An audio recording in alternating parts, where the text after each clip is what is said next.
L'ambassadeur d'Arabie Saoudite fait ses adieux à la Guinée au terme de plusieurs années de mission diplomatique dans notre pays. Un banquet lui a été offert au palais Sékou Touré par le président de la République en guise de remerciement. De grands chantiers d'infrastructures sanitaires sont en cours de réalisation dans les préfectures de Kouroussa et d'Aboula. Une mission de supervision du ministère de la Santé est allée faire le point sur l'état d'avancement des travaux. Et puis la 4e édition du Grand Fidao de Kissidougou vient de se tenir dans le village de Mara, occasion de retracer la vie du grand érudit Maurice Souleymane Sy Savané.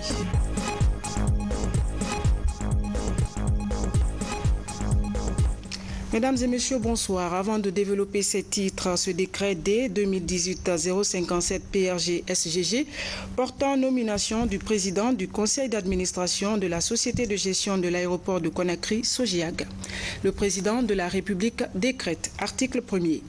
Monsieur Sékou Diarra, administrateur civil, est nommé président du conseil d'administration de la société de gestion de l'aéroport de Conakry, Sogiag.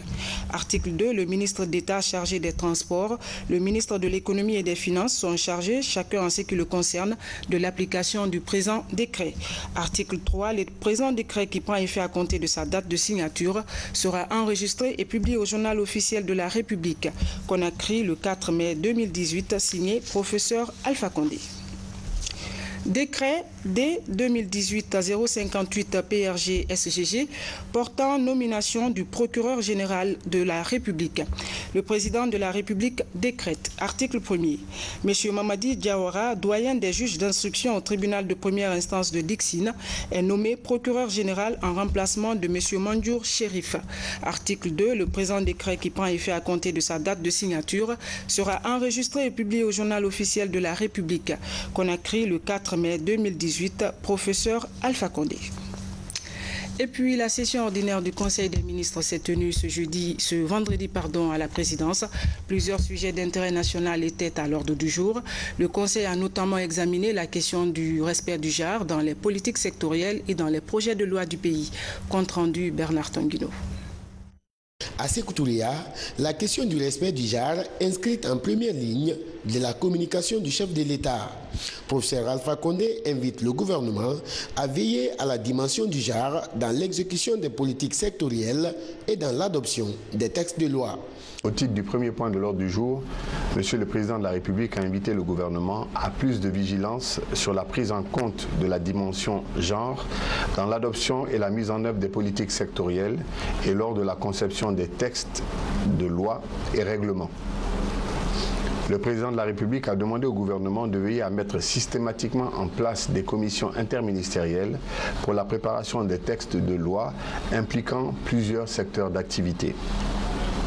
Le chef de l'État a également insisté pour que les textes d'application prévus dans les différents codes soient préparés et adoptés à temps. Le président de la République a demandé au ministre en charge de l'administration du territoire et de la sécurité de s'assurer que les orpailleurs clandestins qui avaient été déguerpis des zones aurifères ne sont pas revenus dans ces zones. Les ministres ont été instruits de prendre toutes les mesures nécessaires pour éviter leur réinstallation. Le chef de l'État a demandé au ministre en charge de la ville de présenter un état des espaces disponibles en vue de répondre à la demande de terrain de certaines organisations internationales souhaitant établir leur siège en Guinée. Au titre des examens des textes, plusieurs projets de loi sont présentés par les chefs de département. Les ministres de la Justice, des Transports et de l'Élevage ont tour à tour exposé sur les projets de loi relatifs à la réglementation des activités dans certains secteurs relevant de leur tutelle. À l'issue des débats sur les différentes questions suscitées, le Conseil a décidé ce qui suit. Le Conseil approuve le projet de loi portant Code de l'élevage et des produits animaux, présenté par le ministre de l'Élevage et des Productions animales, sous réserve de la prise en compte des observations formulées. Le Conseil demande au ministre de travailler avec le secrétaire général du gouvernement pour la mise en forme du texte avant sa transmission à l'Assemblée nationale. Au titre des divers, plusieurs rendez-vous nationaux et internationaux sont annoncés dans les prochains jours à Conakry. La 6e table ronde des décideurs de l'initiative africaine des politiques d'inclusion financière le 10 mai 2018 la conférence régionale sur les matières non linguistiques du 21 au 25 mai et l'ouverture du forum de l'étudiant guinéen le 10 mai 2018. C'est un grand ami de la Guinée qui vient de faire ses valises. L'ambassadeur d'Arabie Saoudite en poste à Conakry quitte notre pays au terme de plusieurs années de mission diplomatique. À cette occasion, une grande cérémonie lui a été offerte par le président de la République au Palais Sékou Touré en guise de remerciement et d'adieu. Reportage Abdoukarim Kondé. Cette cérémonie a été organisée par le président de la République, professeur Alpha Condé, à l'occasion du départ de l'ambassadeur du Royaume d'Arabie Saoudite en Guinée. Il a regroupé autour du chef de l'État les représentants des institutions républicaines, les ambassadeurs accrédités en Guinée, les représentants des organisations internationales et les membres du gouvernement. Son Excellence Souleymane Saleh Ali Alfred, ambassadeur du Royaume de l'Arabie Saoudite en Guinée, a été nommé au grade de commandeur de l'Ordre national du mérite de la République de Guinée par le chef de l'État, professeur Alpha Condé. Le grade de commandeur de l'Ordre national du mérite de la République de Guinée est décerné à son Excellence M. Souleymane Saleh Ali Alfred, ambassadeur du Royaume de l'Arabie Saoudite en République de Guinée, pour sa contribution exceptionnelle au renforcement de la coopération et de l'amitié entre nos deux pays. De la République, grand maître des ordres nationaux et en vertu des pouvoirs qui nous sont conférés, nous vous faisons commandeur de l'Ordre national du mérite.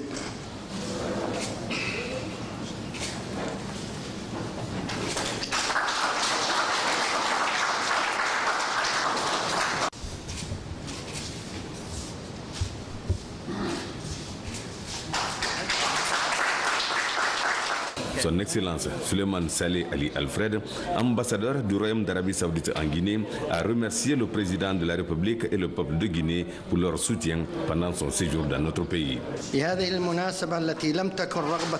J'ai l'honneur d'exprimer ma gratitude et ma considération pour votre engagement et celui de votre peuple pour faciliter ma mission dans la promotion du niveau des relations de coopération entre le Royaume d'Arabie Saoudite et la République de Guinée dans tous les domaines.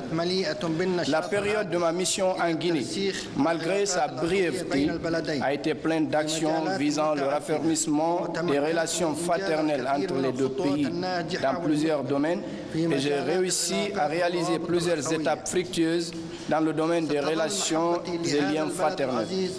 Je vais continuer à aimer ce pays, rester en contact, Inch'Allah, et je porte avec moi les plus beaux souvenirs de ce pays. Car la République de Guinée m'a aimé, accueilli et influencé énormément. Et si j'ai réussi ma mission dans ce pays, c'est grâce au Tout-Puissant Allah et aux facilités que m'ont accordé le gouvernement de la République de Guinée et de son peuple depuis mon arrivée jusqu'à maintenant.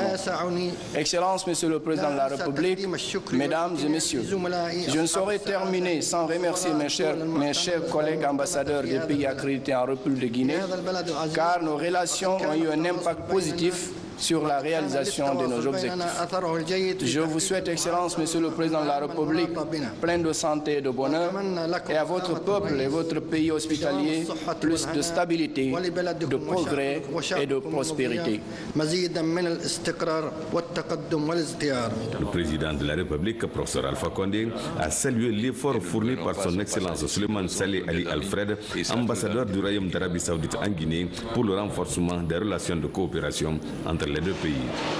C'est toujours un regret lorsqu'on doit se séparer entre amis, mais malheureusement les fonctions de diplomate l'exigent.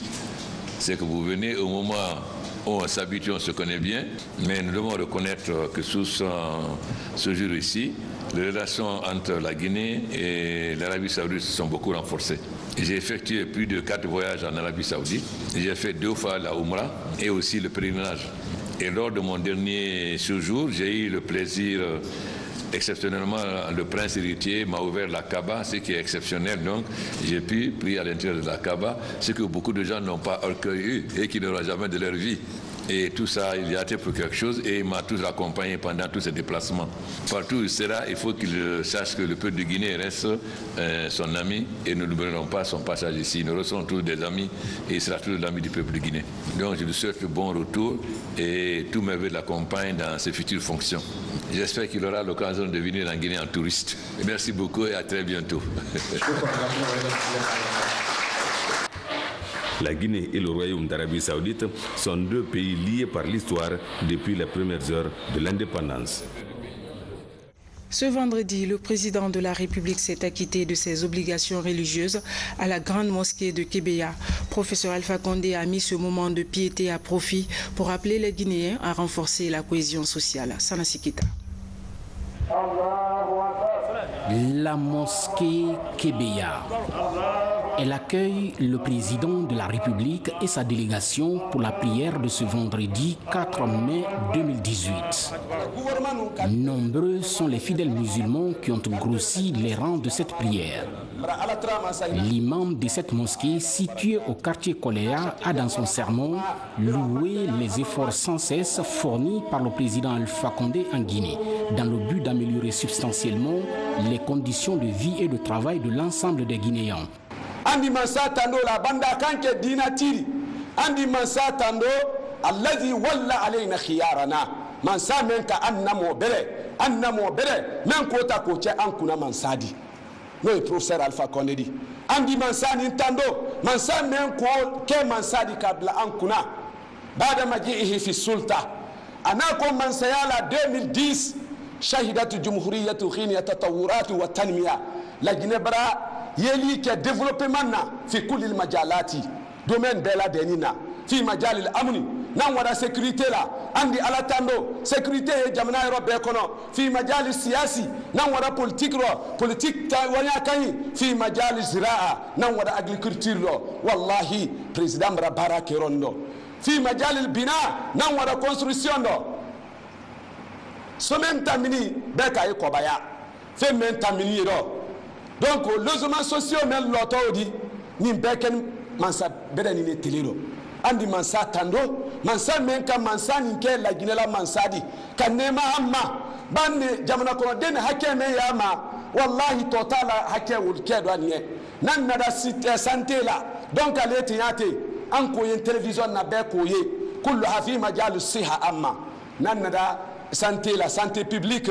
Wallahi mansa kena na la gouvernement aluka barake andi mansa tando mansa menka ninke an kuna mansadi ana la gouvernement beleninu ali sebe donna la ginadi jisusuma ale soron nan nada travaux publics là nan ka slal mafene sla men bra gidrone aturukum abada turo sra bebra gidrone nan nada fi majali tayar al kahrabai nan nada électricité là madema slamalu amba électricité mafene anya sadu swapiti projet la kantiate wakazalika kalita tama injazuha kalita wobraba réaliser la Guinée ka bebra o tono yebi courant ye kona kriyo bebi courant ye la Guinée préfecture fo ina ye baskot la minna courant ya berobi mara ala trama sakani nye ay bara menna kano ya nyala mala kuke. Les prières et bénédictions ont été enfin formulées pour que Dieu, le Tout-Puissant, le Clément et Miséricordieux, protège les Guinéens dans leur ambition de bâtir une Guinée unie, forte et prospère. La publication du rapport ITIE version 2018, une étape qualifiée de vitale pour le maintien de la conformité de la Guinée aux normes internationales. Cette publication est attendue pour la nouvelle validation prévue cette année. En attendant, la société civile a décidé de collaborer au processus. Al-Gassimouba. La Guinée valide en juillet 2018 les normes de l'ITIE international en matière de gestion des redevances minières. Les organisations de la société civile évaluent l'exigence 1 qui porte sur le suivi de toutes les parties prenantes et l'exigence 7 relative aux résultats et impacts de l'initiative pour la transparence dans les industries extractives. Tout tous réunis ont fait l'évaluation, exigence par exigence, sous-exigence par sous-exigence, et ils ont noté des points forts et des points de faiblesse et qui vont maintenant porter à la connaissance du comité de pilotage litigieux pour que l'on puisse apporter des mesures correctives. Et d'ailleurs, ils ont même d'avance fait des recommandations qui puissent nous aider à faire des mesures correctives pour que, à l'évaluation du 1er juillet 2018, on puisse passer pays satisfaisant. La validation aussi incombe la transparence à la source, la transparence dans l'octroi des contrats, la transparence dans la mobilisation des revenus miniers, la transparence dans la gestion des revenus miniers. Et cette transparence va permettre non seulement que les richesses générées par l'exploitation minière soient redistribuées selon véritablement le plan de développement durable. La rencontre permet de poser les bases de l'étude en vue de la préparation d'un rapport litigieux compréhensible pour sa validation. La société civile est déterminée à accompagner le processus. C'est un travail très important qui nous permet d'être proactifs, de mettre, disons, le curseur un peu haut dans le cadre de cette auto-évaluation pour que la Guinée soit au rendez-vous de la validation en 2018.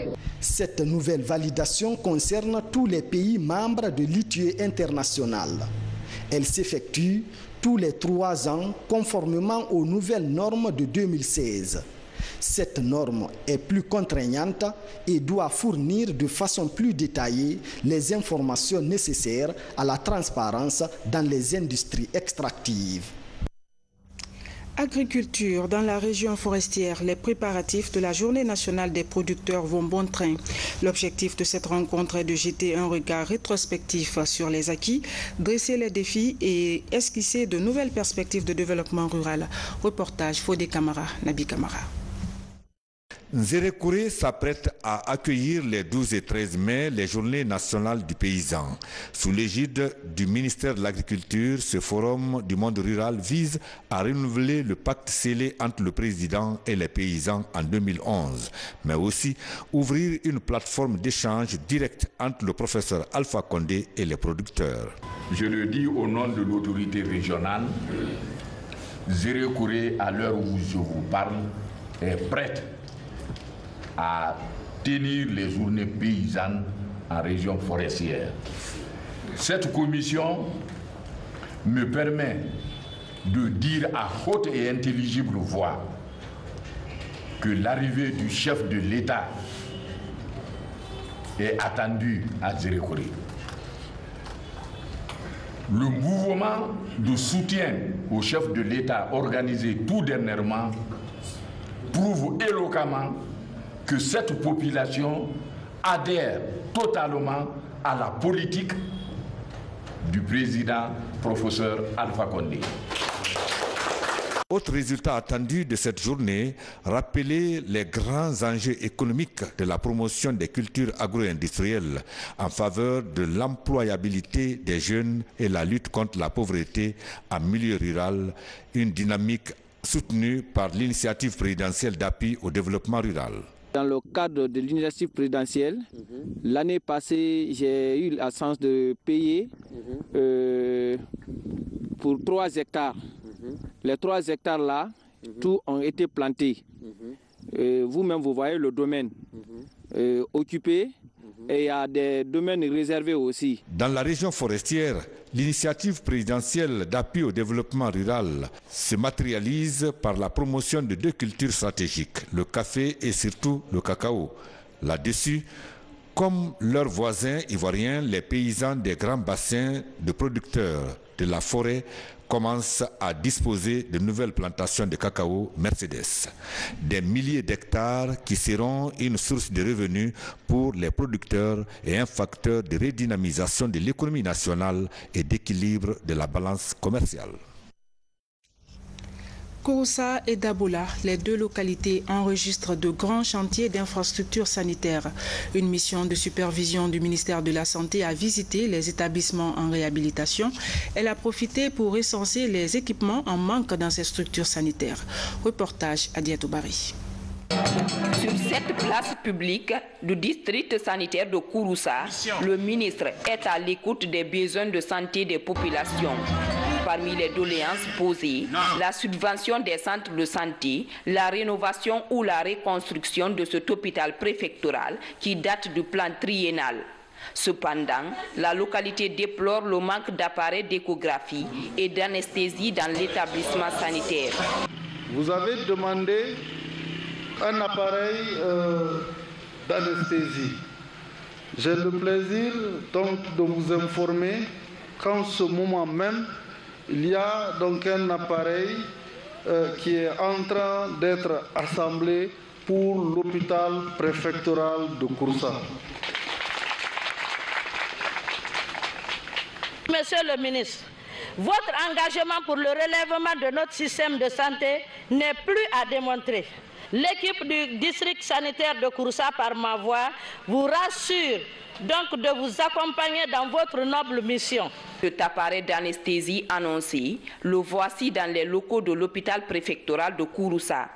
Il vient ainsi faciliter les différentes interventions chirurgicales réalisées ici.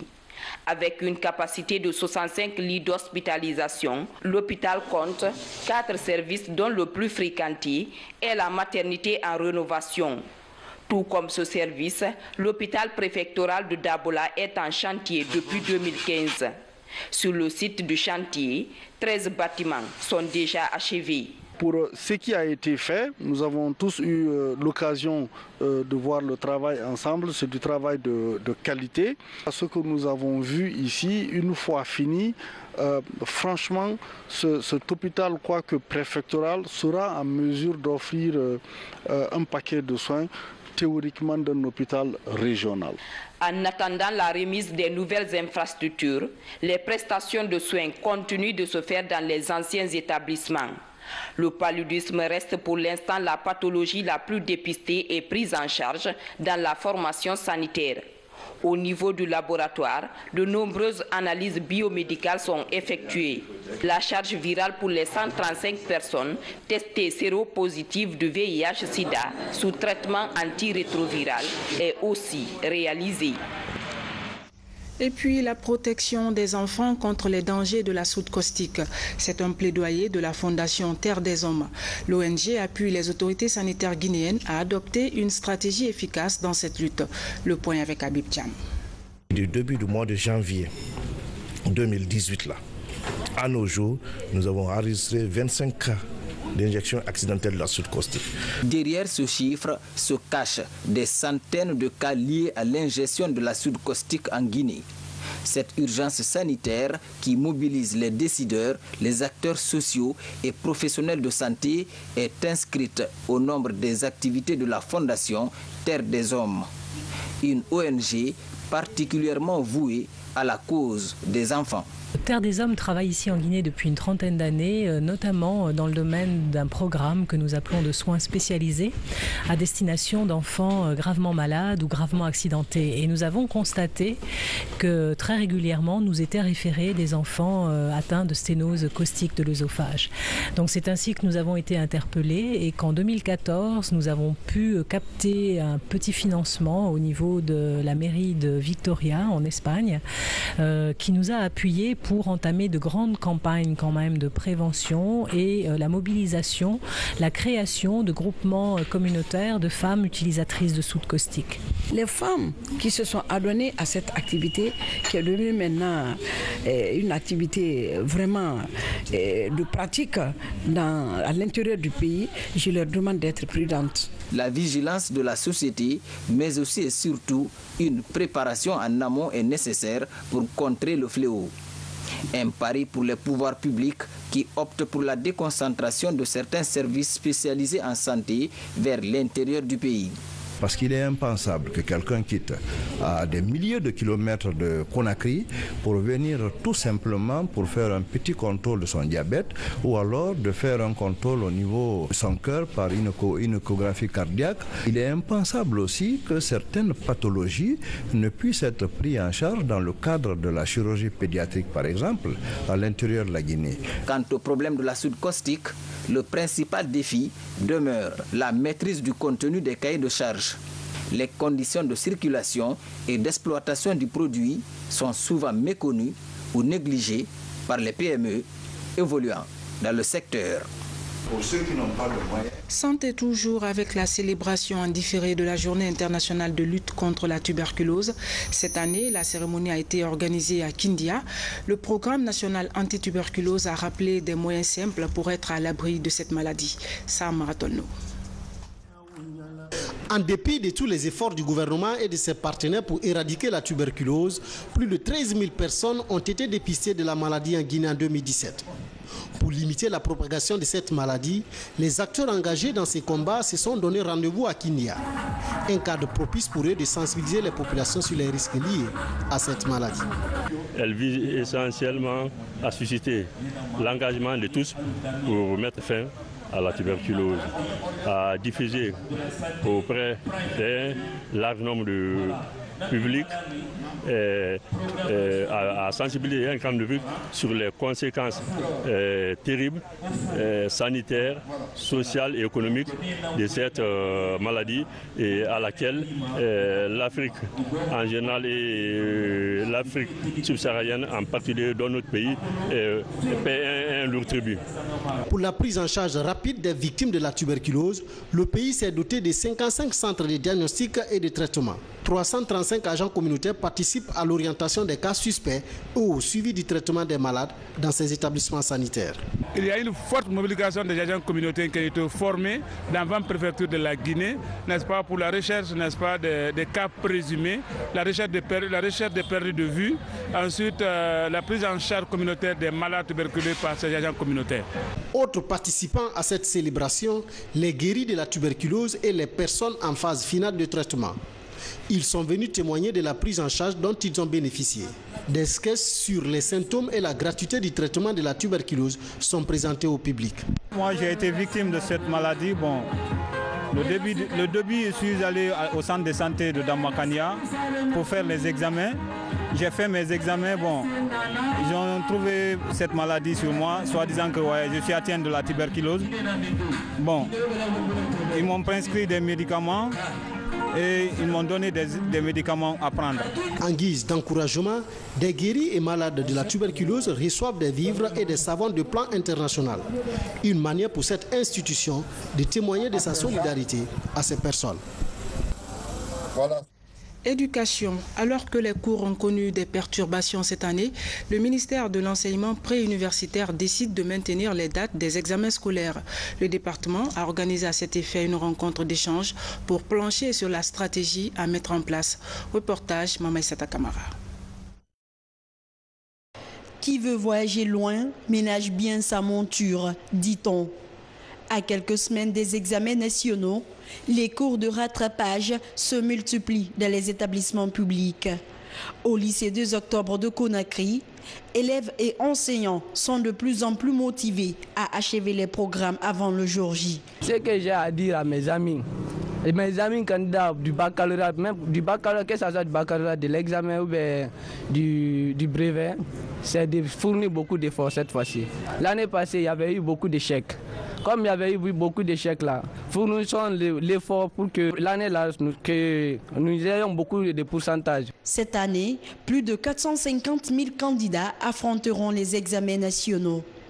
Au ministère de l'Éducation nationale, de nouvelles mesures sont annoncées ici devant la presse par le ministre de tutelle. Dans le cadre des préparatifs des examens nationaux session 2018, le département de l'Éducation nationale et de l'alphabétisation a réalisé plusieurs activités dont, entre autres, l'élaboration de chronogrammes détaillés de déroulement des examens nationaux, l'identification des différents centres d'examen par option et type d'examen selon les critères bien définis, le contrôle répété des listes saisies des candidats pour corriger d'éventuelles erreurs de frappe, les doublons, les candidatures non justifiées, les erreurs de photographie et les omissions a permis d'élaborer une liste propre et définitive des candidats aux examens nationaux. La version définitive des listes des candidats pour tous les examens est disponible au Service national des examens contrôle scolaire et de l'orientation. Pour cette année, les examens vont démarrer le 18 juin pour l'entrée en 7e année, le 25 juin pour le BEPC et le 4 juillet le baccalauréat. Pendant les vacances, les enseignants seront formés. 320 millions de francs guinéens, c'est la somme qu'il a fallu lever pour réaliser des infrastructures sociales à Norasoba. Les ouvrages ont été inaugurés récemment par le ministre de la Fonction publique. Reportage Adi Kamara. C'est une série d'inaugurations d'un certain nombre d'infrastructures réalisées ici à Norasoba, dans la préfecture de Sigiri. Il s'agit de la résidence et du bureau du sous-préfet, du centre d'accueil, de la radio communautaire et du centre informatique. Le tout financé à plus de 320 millions de francs guinéens par la CRD, les fils résidents et les ressortissants de Norasoba. Chaque année, la fête de la mare est devenue une occasion, une opportunité de montrer au monde nos réalisations. En 2016, nous avons procédé à 2 inaugurations. En 2017, nous avons procédé à une inauguration du monument érigé à l'honneur du premier maître de Nora. Cette année, cette dynamique a évolué. Nous avons réussi ce matin à procéder à 5 inaugurations.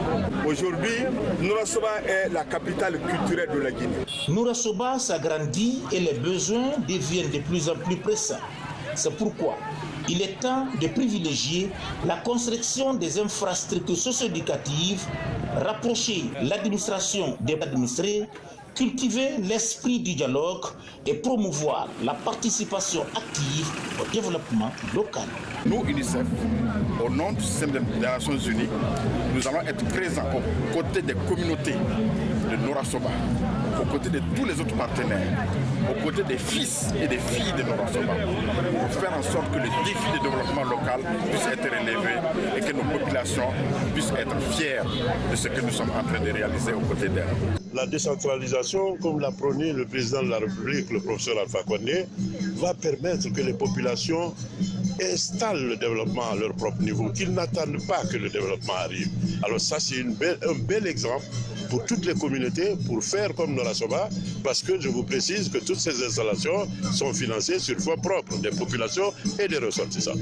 La construction de ces infrastructures prouve à suffisance que Norasoba adhère indéfectiblement aux idéaux de changement et du progrès du chef de l'État, professeur Alpha Condé, avec son élan de construire un État qui impulse et assure le plein épanouissement des potentialités de chaque citoyen et de chaque localité.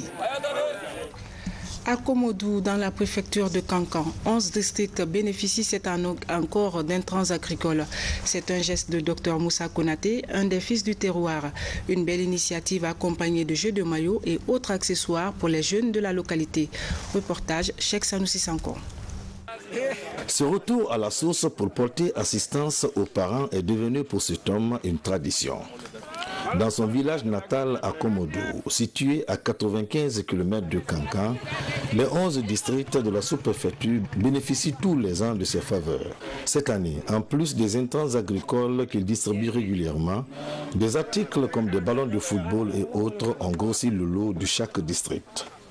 Face aux gestes très salutaires, les bénéficiaires ne cachent pas leur satisfaction. Tout le monde est satisfait de lui et ce n'est pas la première fois. En tant que fils du terroir, le donateur qui n'est pas à son premier geste ne perd pas de vue les facteurs clés pouvant contribuer à l'harmonie et à l'épanouissement de la jeunesse. À ce titre, il a mis à disposition ce terrain de football à la place de celui réquisitionné par les sages pour en faire le marché de la localité et l'agrandissement de ce collège qui ne compte que 4 classes. Il y a un réel besoin d'infrastructures scolaires et à cela s'ajoute évidemment la faiblesse du taux de scolarité, surtout des jeunes filles. Et je pense que nous, les ressortissants, nous devons nous battre auprès des corps enseignants pour pouvoir non seulement mobiliser les parents à scolariser les enfants, mais aussi à réaliser certaines infrastructures scolaires. Ces actions phares entreprises par Dr Moussa Konaté à Komodou est un signal qui devrait motiver ses pairs à s'inscrire dans sa logique pour faire de cette localité très stratégique. Pendant ce temps, en Zéro-Corée, les cadres des services déconcentrés, eux, planchent sur le b.a.-ba du recouvrement fiscal. Ils ont même reçu des manuels et guides sur cette thématique. L'idée, c'est de renforcer l'administration fiscale à la base. Reportage Mohamed Lamine Camara. À Zéro-Corée, il ressort d'un constat mené par des spécialistes en fiscalité que le système fiscal de cette préfecture enregistre des défaillances. Pour aider les services déconcentrés et décentralisés à mieux maîtriser leur potentiel fiscal, les acteurs locaux apprennent les outils de la bonne gestion locale en termes de recouvrement des recettes fiscales et du contrôle du budget communal. Le guide de fiscalité locale est un document qui s'adresse à tous les acteurs du processus de recouvrement des impôts et taxes locaux. Il définit leur rôle et responsabilités, les chemins du processus de déroulement de la chaîne fiscale ainsi que la description des clés de répartition des recettes fiscales partagées. Il vous guidera, j'espère, à mieux comprendre l'utilité de l'impôt, à connaître les différents acteurs qui interviennent en matière d'assiette fiscale et de recouvrement. Pour faire de ces acteurs le socle de développement, cette stratégie du ministère de l'administration du territoire et le programme d'appui aux communautés villageoises consiste à amener ces responsables locaux à sceller une synergie d'action entre les services communaux et fiscaux. Il s'agit maintenant pour les autorités locales à tous les niveaux et tous les acteurs associés de mobiliser suffisamment de recettes propres pour réaliser beaucoup d'infrastructures, développer de façon durable les communes et contribuer de ce fait à l'épanouissement et au mieux-être des populations.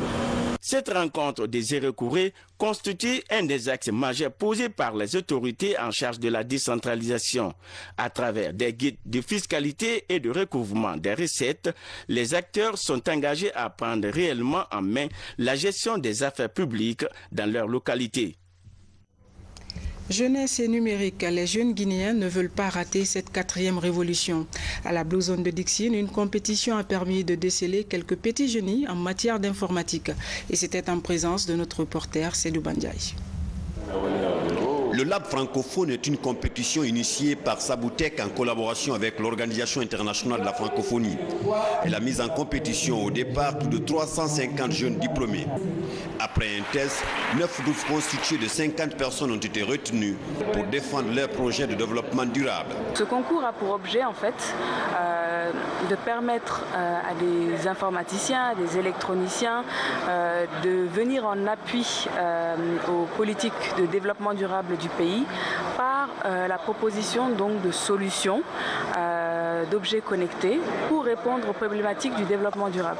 L'Organisation internationale de la francophonie propose dans différents pays du sud de la francophonie d'organiser ce qu'on appelle des hackathons, qui sont des marathons de développement numérique. Ces jeunes ont, durant une semaine, suivi une formation avant de passer un test de validation de leur projet.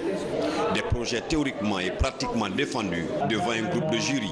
C'est une victoire qui me donne encore le courage de redoubler d'efforts en classe et encore dans les recherches qu'on a en tout cas débutées. Après de brillants exposés sur les 9 projets des groupes finalistes, le jury s'est prononcé en faveur de 3 projets primés comme lauréats de cette compétition. Ils sont en train de travailler sur leurs projets qui s'articulent au niveau des objets connectés dans le développement durable. Pour les 3 gagnants, c'est de les féliciter et demander d'aller plus loin dans les projets, les prototypes qui vont nous montrer ici, qui vont chercher à développer, à mettre en place des structures qui vont évoluer. Et les autres, nous allons les encourager. Les développeurs de ces 3 projets retenus bénéficient d'un prix pour leur permettre de valider leur projet de développement durable. Et on termine avec le Grand Fidao de Kissidougou. La 4e édition vient de se tenir dans le village de Mara. La rencontre a permis de retracer la vie spirituelle du grand érudit Maurice Souleymane Sissavané, artisan de l'islamisation de toute la région forestière au XVe siècle. Reportage Abdou Karim Kamara. De Kissidougou, 10 minutes de route pour rallier le village de Mara. La localité est le premier foyer islamique de toute la contrée de Kissi Faramaya. Ici, ce triangle érigé au nom de la paix est le mémorial d'une triple alliance. La présence de ces 3 blocs de pierre traduit la signature d'un pacte de non-agression au XVe siècle par 3 chefs guerriers condamnés à vivre désormais ensemble sur une même terre. Parmi eux, Maurice Souleymane Sy Savané, érudit en islam. Par sa connaissance de la religion, le maître coranique mène un combat sans merci pour le rayonnement de l'islam à Mara et environnant. Il a réussi, n'est-ce pas, à construire des écoles coraniques, des centres de formation dans les autres localités. Dans les autres localités, pas seulement ici. Si vous voyez que Samori Touré n'a pas prolongé son combat, il n'est pas rentré en forêt, c'est grâce à Maurice Souleymane Sy Savané. Ils se sont compris très tôt. Samori a reculé. Voici le mausolée de Maurice Souleymane Sy Savané. Décédé depuis près de 2 siècles, ses fils et arrière-petits-fils entretiennent jalousement cet héritage. Pour y parvenir, l'idée d'organiser chaque année un fidao à l'honneur de l'érudit est née il y a 4 ans. Nous, les héritiers, nous sommes en train d'entretenir ça dans de bons sens, dans de très bons sens. Si on ne s'était pas mobilisé, si on ne représentait pas nos grands-parents d'avant aujourd'hui, l'Union européenne n'allait pas avoir le courage de faire cet acte ici. C'est ce que nous sommes en train de suivre. Il faut surveiller parce que c'est un acquis que nous avons trouvé sur place. Il faut l'entretenir. De nos jours, Mara est devenu un haut lieu de bénédiction. Désormais, des centaines de fidèles musulmans y arrivent chaque mois de bénédiction du calendrier lunaire pour implorer la grâce de Dieu afin que leurs vœux soient exaucés. Yandina sindi folo ka dina la sindi jamana yin kono yan ka la jensen mara le wudu folo di. Mara est le berceau de l'islam de toute la région forestière. C'est une terre bénie. Venir donc chercher des bénédictions dans ce sanctuaire est toujours bien récompensé par le Tout-Puissant Allah.